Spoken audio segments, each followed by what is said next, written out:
అందరికి నమస్తే. మీరు చూస్తున్నారు నంద్యాల న్యూస్ టీవీ. నా పేరు కిరణ్ కుమార్ మేడిశెట్టి. ఈరోజు నంద్యాల పట్టణంలోని కల్పన సెంటర్ కు గ్యాస్ బండ్ వచ్చింది, ఆటో.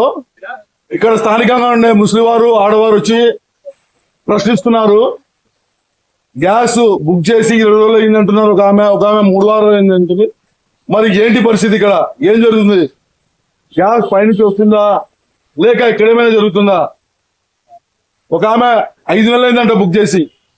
ఇంతకు ముందు అంటే 5 నెలలకు ఒక సిలిండర్ పడుతుందంట ఆమె. నాకు గ్యాస్ రావట్లేదు అంటుంది ఆమె. 3 వారాలు బుక్ చేసి సంవత్సరానికి 2 సిలిండర్లు పడతానంటే నేను వాడేది, నాకు కూడా గ్యాస్ ఇవ్వట్లేదు అని చెప్తుంది. చూద్దాం, ఆమె మాటలు విందాం. పరిస్థితి ఏంటో చూద్దాం. భారత్ మాతాకి జై.